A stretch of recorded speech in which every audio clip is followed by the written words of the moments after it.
Bien, entonces en Mateo 22, hermanos, donde estábamos hablando precisamente de la parábola, que está titulada como las bodas del hijo del rey. Y se acuerdan que yo había dicho otros subtítulos o otro subtema. ¿Quién se acuerda del subtítulo o el subtema que yo les compartí a ustedes? Aparte de ese, ¿se acuerdan que yo les mencioné uno?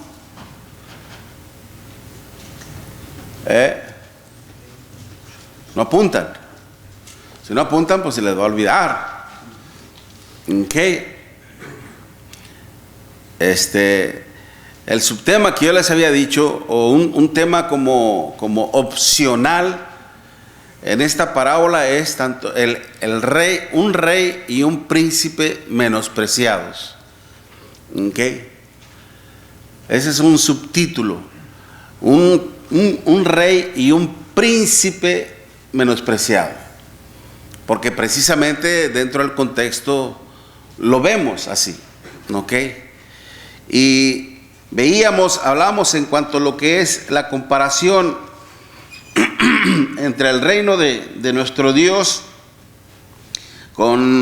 precisamente con el rey, con las bodas, ¿ok? Con las bodas de este príncipe.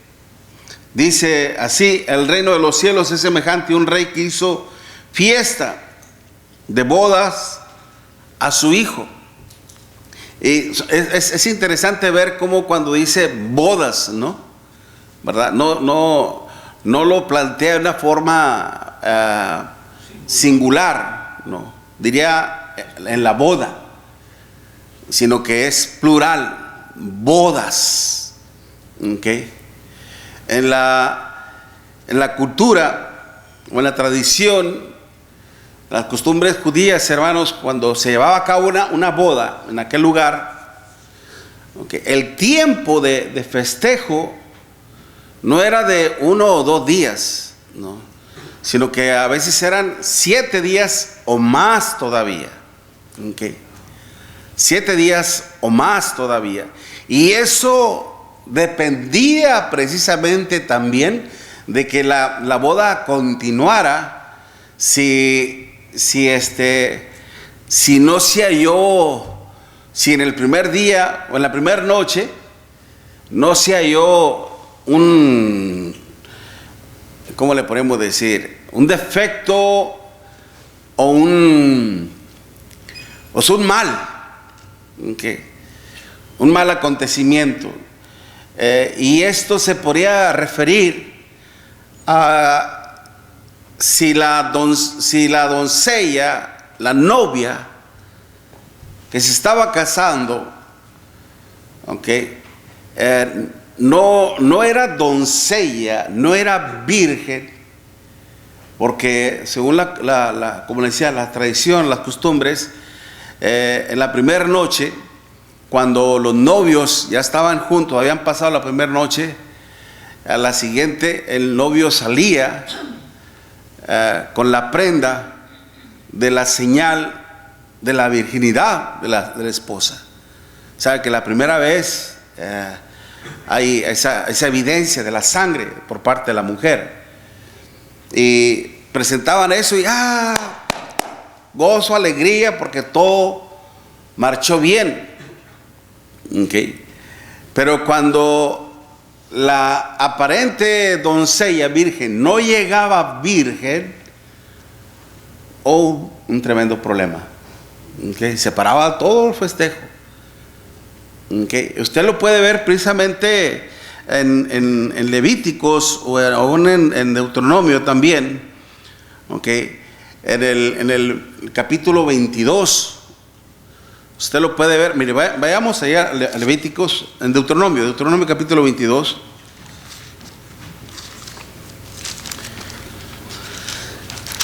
Deuteronomio capítulo 22, versículo 13. Deuteronomio 22, versículo 13. Cuando alguno tomare mujer y después de haberse llegado a ella, la aborreciere y le atribuyere faltas que den que hablar y dijere: a esta mujer tomé y me llegué a ella y no la hallé virgen. Entonces el padre de la joven y su madre tomarán y sacarán las señales de la virginidad de la doncella a los ancianos de la ciudad en la puerta. Y dirá el padre de la joven a los ancianos: yo di mi hija a este hombre por mujer, y él aborrece. Y he aquí, él le trae faltas que dan que hablar, diciendo: no he hallado virgen a tu hija, pero ved, aquí están las señales de la virginidad de mi hija. Y extenderán la vestidura delante de los ancianos de la ciudad. Que es cuando aparentemente el marido la está difamando, diciendo algo que no es, y la evidencia ahí está clara. Y es por eso que está siendo de alguna manera acusado. Pero fíjense lo que dice el versículo 18. Entonces los ancianos de la ciudad tomarán al hombre y lo castigarán, y le multarán en 100 piezas de plata, las cuales darán al padre de la joven, por cuanto esparció mala fama sobre una virgen de Israel, y la tendrá por mujer, y no podrá despedirla en todos sus días. Mas si resultare ser verdad que no se halló virginidad en la joven, entonces la sacarán a la puerta de la casa de su padre, y la apedrarán los hombres de su ciudad, y morirá, por cuanto hizo vileza en Israel, fornicando en casa de su padre. Así quitarás el mal del medio de él. ¿Se da cuenta? ¿Ok? Lo que sucedía entonces, si esto era verdad, ¿ok?, de que la doncella no era doncella, la virgen no era virgen, que había fornicado, había tenido relaciones sexuales con otra persona, ¿ok?, entonces lamentablemente la sacaban ahí afuera de la casa de su padre, ahí la apedreaban y ahí moría, ¿ok? Por eso las fiestas, ciertamente, cuando todo iba normal, pues todo procedía normal, pero cuando se encontraba algo malo, como un caso así, esto ya era totalmente grave y se detenía todo. Estoy presentando un caso en el Antiguo Testamento. Aún se acuerdan cuando José se iba a casar con María. ¿Qué pasó? Estaban comprometidos solamente, ¿ok? Estaban comprometidos solamente. Y cuando José supo que María estaba embarazada, ¡oh, sorpresa! ¿Qué hizo José?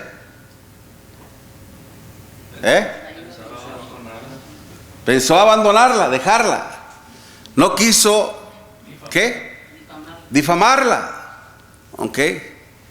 Porque para empezar él no estaba seguro de cómo había pasado las cosas. Pero en sí, como quiera, sabía que estaba embarazada. Si José hubiera puesto una demanda ante los ancianos, imagínense, ¿okay?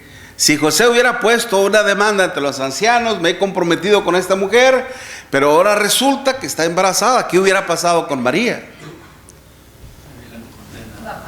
Lo hubieran matado. La ley lo decía, ¿ok? Mas sin embargo, es por eso que el ángel del Señor intervino, hablando con José y haciéndole saber que esto era de parte de ¿quién? De Dios. Okay. Todo esto lo hablo en relación precisamente en cuanto a lo que era la tradición judía en cuanto a las fiestas. Por lo regular, como decíamos, actualmente en nuestra cultura a veces una fiesta dura un día o 2 días a lo mucho, ¿okay? En otras partes duran un poco más, ¿verdad? Pero en aquel tiempo duraban días, hermanos. Por eso dicen bodas, porque todos los días era como una boda, haga de cuenta, ¿okay? Entonces, los días, hermanos, eran días de gran gozo, eran días de gran alegría, ¿okay?, de gran dicha. en donde obviamente, hermanos, pues imagínense vivir un buen tiempo en la casa del padre, el novio, estar comiendo todos los días, aunque un suculento manjar, deliciosa comida, y gratis todavía. Ok, gratis todavía. Realmente era una fiesta. Ok, era una fiesta. Y para tener acceso a esa fiesta y a todo lo que se proveía, todo lo que se daba, hermanos, tenían que ser invitados. Decíamos la semana pasada que primero se extendía una invitación verbal y luego después ya la formal, cuando ya se decía el día y la hora y tenían que presentarse. Por eso en todo esto vemos de alguna parte, de parte del rey, que obviamente está representando a nuestro Dios, nos enseña, hermanos, lo decíamos al principio, una lección práctica es en cuanto todo aquel que rechaza la invitación de Dios, que todo aquel que rechaza tanto la gracia, el amor y la misericordia de Dios, no quedará sin castigo, porque dice el versículo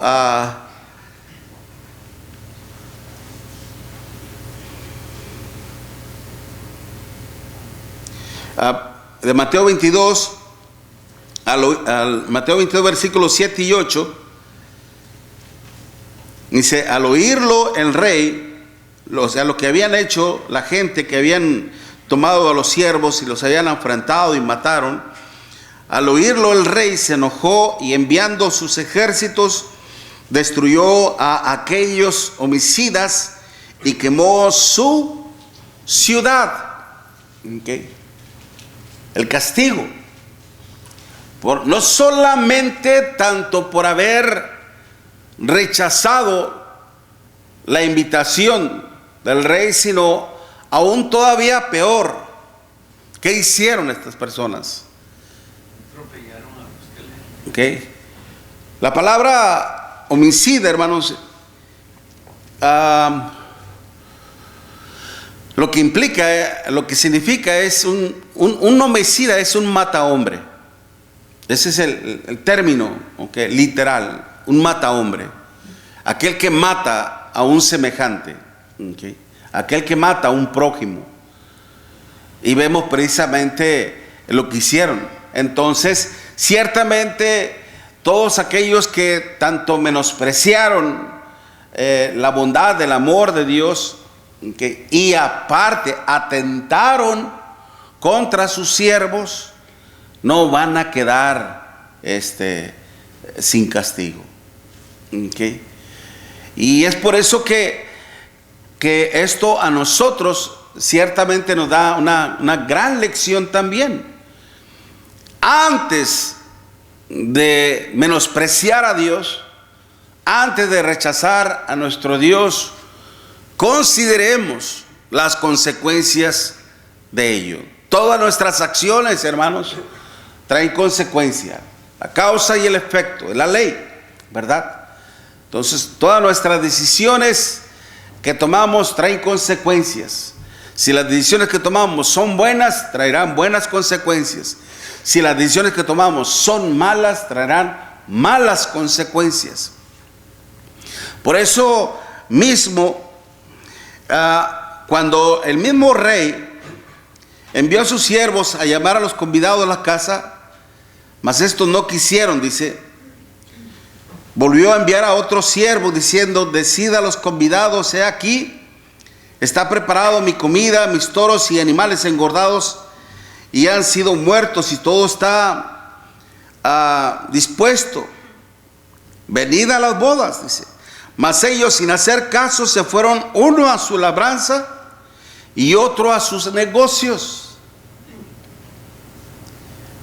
Primero, los que fueron principalmente convidados eran los que estaban, por decir así, en un primer lugar. ¿Ok? En una primera instancia. Como cuando uno está organizando su boda, a los primeros que usted va a invitar, ¿a quiénes son? ¿Al vecino? ¿A los compañeros del trabajo? A la familia principalmente, ¿verdad? A la familia. Okay. Es a ellos a quien invita primero. Y después vienen los demás. Por ejemplo, en Mateo capítulo 10, cuando nuestro Señor Jesucristo mandó a sus discípulos a predicar, ¿a dónde los mandó? ¿A los gentiles?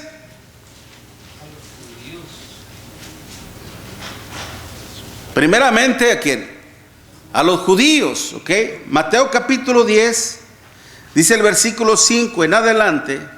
Mateo 10, versículo 5 en adelante. A estos 12 envió Jesús y les dio instrucciones diciendo: por camino de gentiles no vayas, y en ciudades de samaritanos, dice, no entréis, sino id antes a las ovejas perdidas de la casa de Israel. Y yendo, predicad diciendo: el reino de los cielos se ha acercado. ¿Ok? Primeramente estamos viendo aquí un grupo específico. ¿Ok? Un grupo específico, los apóstoles. Y luego después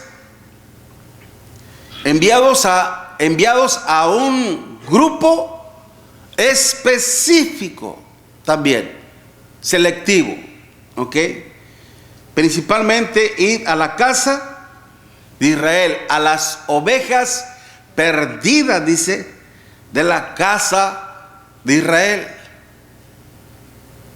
Y luego nos encontramos con un grupo, hermanos, que por el momento no era llamado. ¿Okay? Un grupo selectivo y excluido temporalmente. ¿Sí me estoy explicando bien? ¿Okay? Si usted tiene alguna duda, alguna pregunta, levante la mano y nos podemos detener. ¿Okay? Pero vemos precisamente cuando dice, primeramente, por camino de gentiles no vayáis. La palabra gentil, hermanos, que en su contexto original, etnia,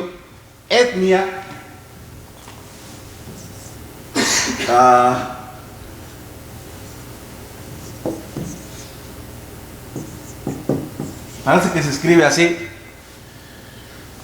La literación es simplemente se refiere a las personas que son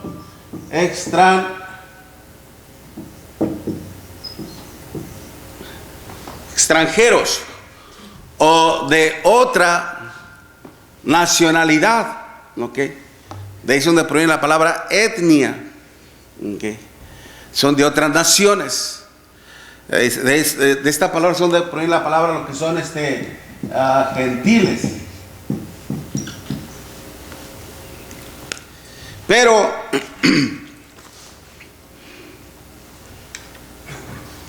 por camino de gentiles no vayáis, y en ciudades samaritanos no entréis. En primer lugar, la idea, el propósito era que primeramente tenían que ir a los que el Señor mismo los estaba mandando, a las ovejas de la casa de Israel. Ellos. Diría usted, bueno, y entonces, ¿por qué nuestro Señor Jesucristo sí les predicó a los habitantes de Samaria? ¿Te acuerdan de aquella mujer samaritana en Juan capítulo 4? ¿Ok? Y ¿por qué después, cuando aquella mujer se dio cuenta de que Cristo era el Mesías, dejó el cántaro y fue con sus cohabitantes y les dijo: venid Creo que he encontrado al Mesías, ha hablado de mí en cuanto a mi vida. Y vinieron los samaritanos y estuvieron con el Señor, y el Señor estuvo hablando con ellos y les compartió su palabra. ¿Por qué? ¿Por qué él sí? ¿Por qué los discípulos no? Cuando esta mujer de Samaria, hermanos, empezó a hablar con el Señor, cuando el Señor le pidió agua, en respuesta a ello, esta mujer le decía: ¿cómo tú, siendo judío, me pides a mí de beber, que soy samaritana?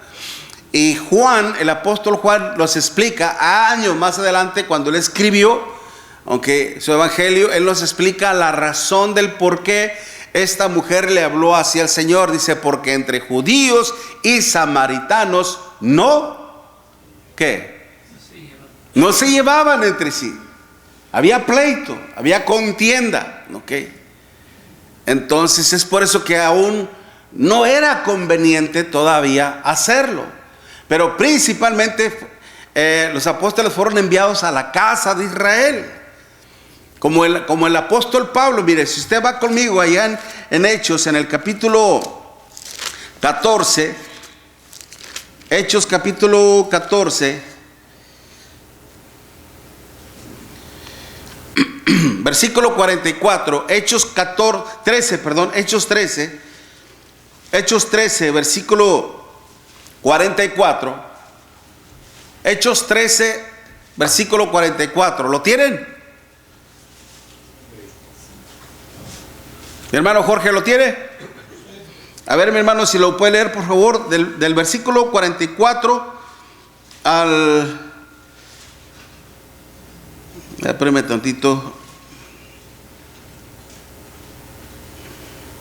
Al 46, hermano. Dice: el siguiente día de reposo se juntó casi toda la ciudad para oír la palabra de Dios. Pero viendo los judíos la muchedumbre, se llenaron de celos y rebatían lo que Pablo decía, contradiciendo y blasfemando. Entonces Pablo y Bernabé, hablando con denuedo, dijeron: a vosotros, a la verdad, era necesario que se os hablase primero la palabra de Dios, mas puesto que la desecháis y no os juzgáis dignos de la vida eterna, he aquí nos volvemos a los gentiles. Amén. ¿Se da cuenta? Primeramente era necesario. ¿Por qué? Porque mismo el Señor también, aunque algunos señalan de que el apóstol Pablo fue el apóstol de los gentiles, ciertamente Pablo empezó a predicarles también a los gentiles, pero también les predicaba a los judíos, porque él también entraba a la sinagoga de los judíos para discutir, para predicarles el evangelio del Señor. ¿Okay? Pero aquí Pablo dice: primeramente era a ustedes necesario, pero como la rechazan, dice: ahora ¿a quién nos volvemos? A los gentiles. ¿Ok? El deber de Dios, de alguna manera, me refiero a un deber moral en sí, porque aún nuestro Señor Jesucristo le decía a aquella mujer de samaritana que la salvación viene ¿de quién? De los judíos. ¿Okay? El buen juez por su propia casa empieza. Dios principalmente juzgando a su pueblo. ¿Okay? Como cuando precisamente estuve estudiando, gracias a Dios pudimos estudiar con una, las compañeras del trabajo en la casa, y le terminaba diciendo: si usted dice que cree en Dios, bueno, Dios ahora está poniendo a prueba su fe. Al revelarle su voluntad, su palabra, ahora Dios la está poniendo a prueba. Así como también a todos nosotros, ¿okay? Que decimos que creemos en Dios, pero cuando se nos presenta su verdad, Dios nos está poniendo a prueba. Si en realidad crees en mí, vas a hacer lo que yo digo, y no lo que dice tu corazón, y no lo que dice nadie más. Por eso Dios, hermanos, vemos precisamente que al enviar a sus siervos a la invitación a que vengan y que entren a su gozo, era un gesto de gracia, era un gesto de bondad, era un gesto de amor para el pueblo de Israel. Y lamentablemente, hermanos, el pueblo rechazó ese gesto de bondad, ese gesto de amor de parte de nuestro Dios. Y algunos comentaristas señalan, y es cierto, por lo que dicen, hay libros, hermanos, ahorita no se me viene a la mente este libro, okay, pero hay comentarios de algunos hermanos de la Iglesia de Cristo que hacen buenas examinaciones también. Y vemos ahí que cuando dice, por ejemplo, en el versículo 5, mas ellos, sin hacer caso, se fueron a tomar, dice, se fueron a beber, se fueron a fornicar, se fueron a robar. Dice así, en Mateo capítulo 22, versículo 5. Dice eso, que se fueron a beber, a emborracharse, a asesinar. Bueno, todavía más adelante lo van a hacer, ¿no? Pero la cuestión es decir, ¿eran gente mala? No era gente muy mala que digamos, sino que cuando dice uno se fue a ¿qué? A su labranza.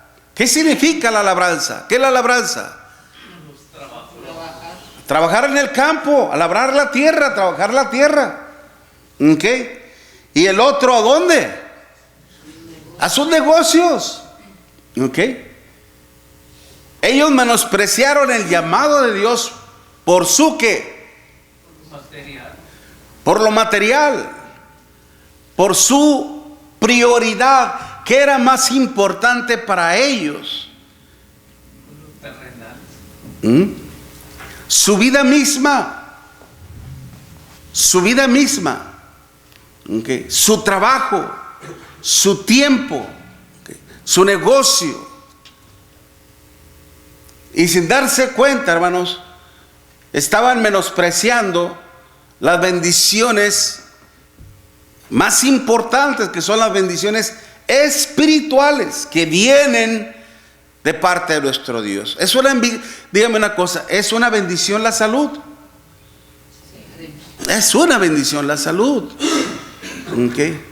¿Es una bendición el trabajo? Por supuesto que sí. ¿Es una bendición tener una casa, un techo? Por supuesto que sí. ¿Okay? Todo es un bien para nosotros. Pero la vida del hombre no solamente consiste en los bienes que uno posee. Esto fue lo que dijo nuestro Señor Jesucristo a aquellos dos hermanos que se estaban disputando o peleando por una herencia, cuando uno de ellos le dijo: maestro, dile a mi hermano que comparta conmigo la herencia. Y el Señor le dijo: ¿quién me ha puesto a mí por juez entre vosotros? Al Señor no le correspondía arreglar esos tipos de problemas. Para eso estaban los ancianos del pueblo. Mas sin embargo, el Señor aprovecha esa ocasión para advertirles y decirles: mirad, guardaos de la avaricia, de toda avaricia, porque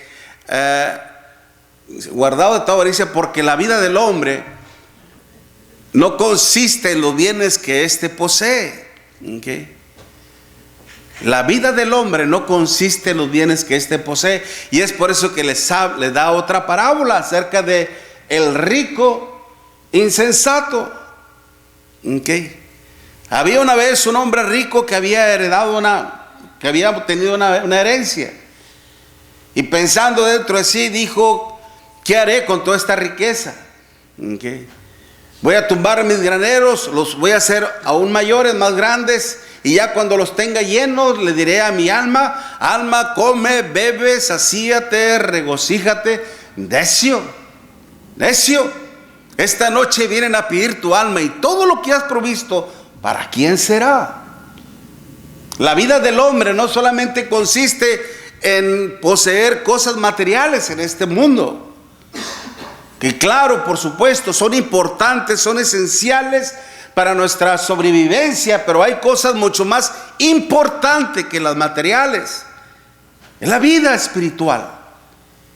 Porque una vez que nosotros morimos, mi amigo, mi hermana, mi hermano, todo se queda aquí. Todo se queda, no se lleva usted absolutamente nada. Nada. Ni una prenda, nada se lleva. Todo se queda aquí. Hasta su propio cuerpo. Hasta su propio cuerpo se queda aquí. Uno no se lleva nada. El cuerpo se queda aquí, es sepultado, entra en un estado de putrefacción, se deshace, se descompone y quedan puros huesitos.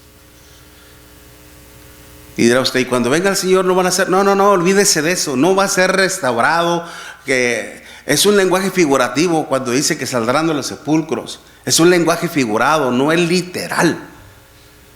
Porque lo incorruptible no puede heredar, lo corruptible no puede heredar lo incorruptible.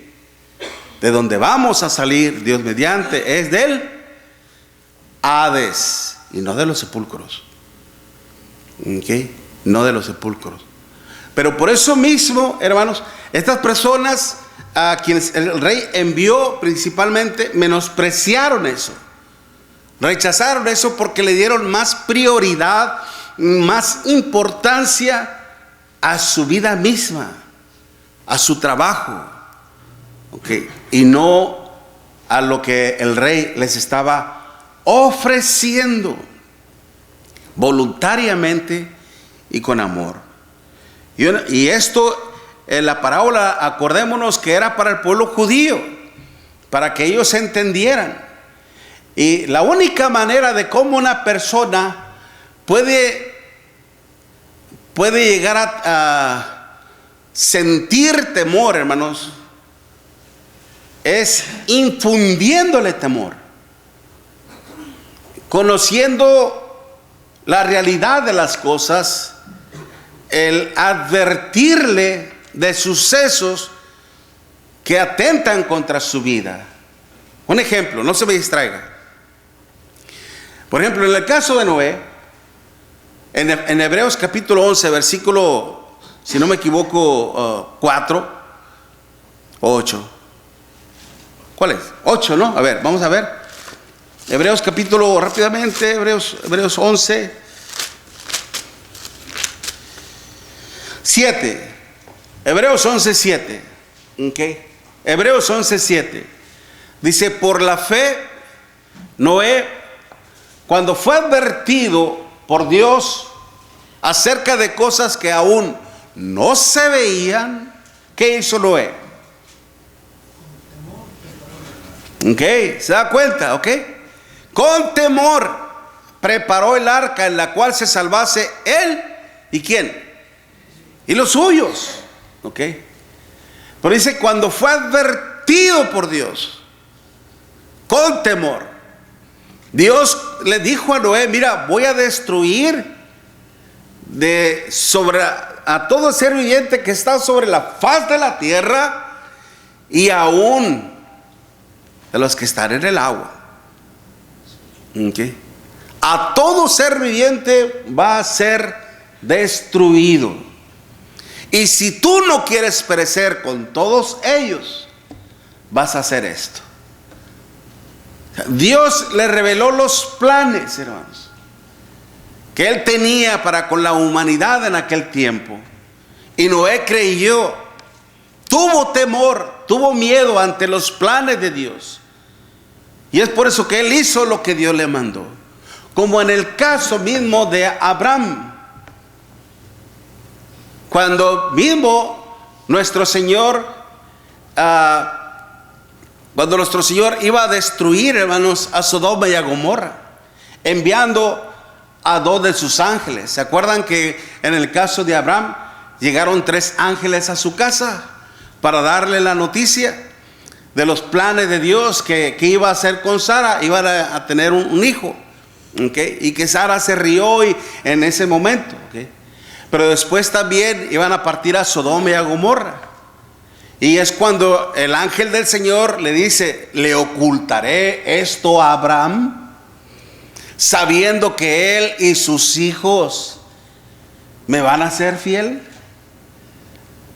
¿Se da cuenta? Usted lo puede ver en Génesis capítulo ¿qué? 24.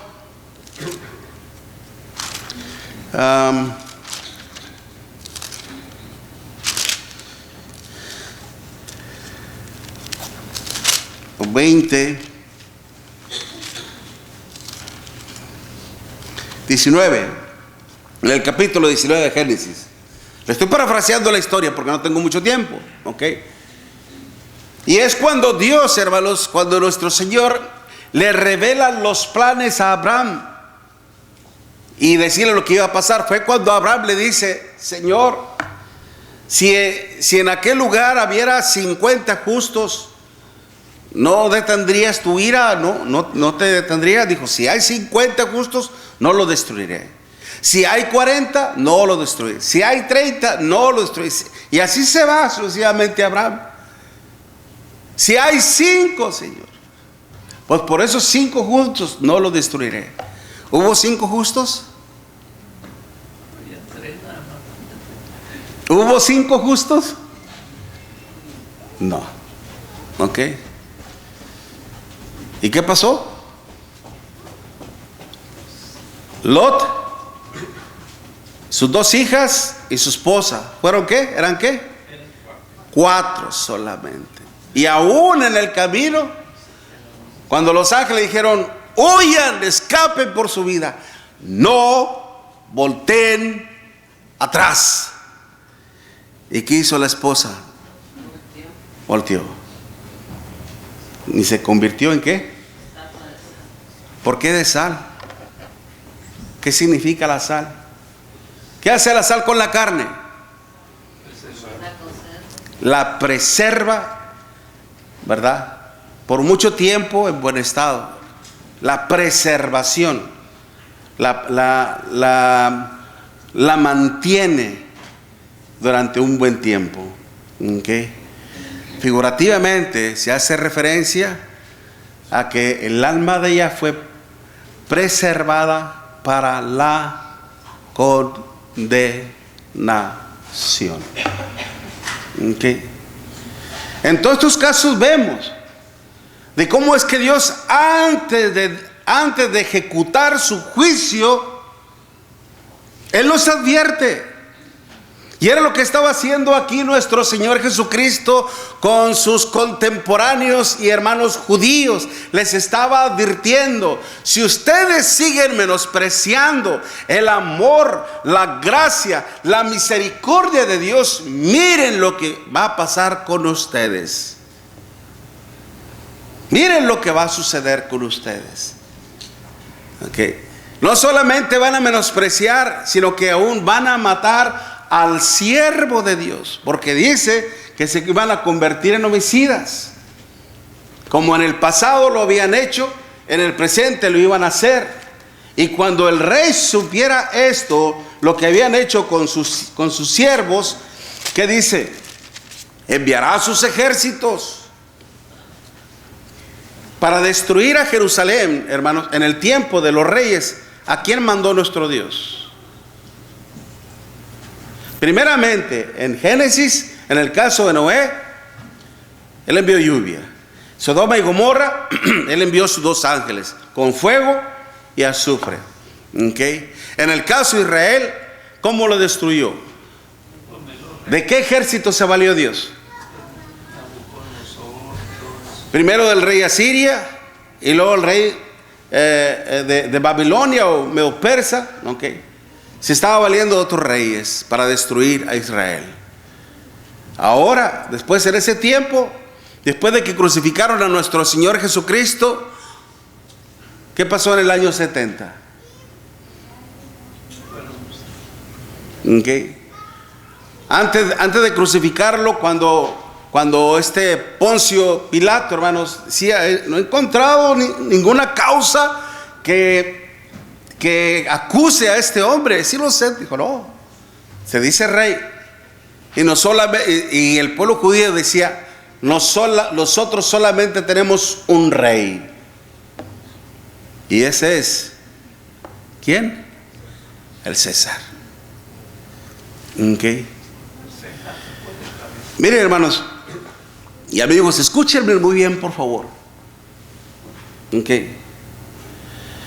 En nuestra decisión, elección en esta vida y en la eternidad, no existe la neutralidad. Es decir, ni a Dios ni al diablo. No existe la neutralidad. Así rápidamente, un ejemplo actual. ¿Qué le pasó a Ucrania? Ucrania no se quiso asociar con la ONU, ni tampoco con Rusia y Japón, y no me acuerdo cuál es el otro país, Irán o Israel, algo así. Se quiso mantener en la neutralidad, protegerse en ello. ¿Y cómo le fue?